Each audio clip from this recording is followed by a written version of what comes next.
Hi friends, welcome to my channel. ఈరోజు video ఏంటంటే మామిడికాయతో మామిడి తురుము పచ్చడి చేయబోతున్నాను.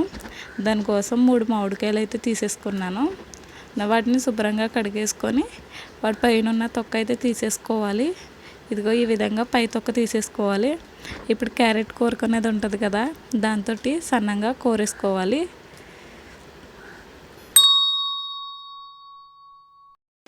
ఈ పచ్చడి కోసం కేవలం పచ్చడి మామిడికాయలే ఉండాలి, అవి ఇవి అని ఏమీ అవసరం లేదండి. పచ్చి మామిడికాయలు అయితే సరిపోతుంది.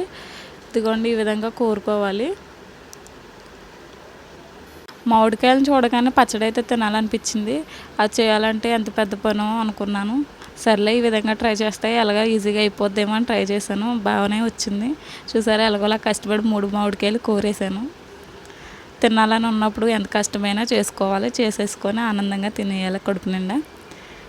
ఇంకో ప్లేట్ నిండా అయిపోయింది.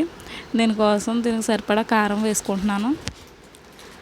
కారం కొలత ఏమీ వేయలేదు నేను, దానికి సరిపడగా వేసేసుకుంటున్నాను.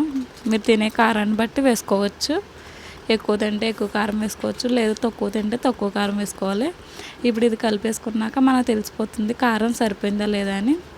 దీంట్లోకి రుచికి సరిపడా సాల్ట్ వేసేసుకుంటున్నాను. ఇది కూడా బాగా కలిపేసుకోవాలి. బెల్లం తీసుకొని అందులో ఒక చిన్న ముక్క వేసుకోవాలి. మీకు ఇష్టం లేకపోతే మానేసుకోవచ్చు. గ్యాస్ మీద ఒక మూకుడు పెట్టేసుకొని హీట్ అయిన తర్వాత ఆయిల్ వేసేసుకొని కొన్ని మెంతులు వేసుకోవాలి. దాంట్లోనే మినప్పప్పు, శనగపప్పు వేసేసుకొని మాడిపోకుండా ఫ్రై అయిన తర్వాత ఈ విధంగా స్లోగా ఫ్రై అవనివ్వాలి. తర్వాత కొన్ని వెల్లుల్లిపాయలు తీసుకొని కొద్దిగా చితక్కొట్టేసుకొని అయితే వేసేసుకున్నాను. ఈ ప్రాసెస్ అంతా సిమ్లోనే పెట్టుకొని అయితే చేయాలి.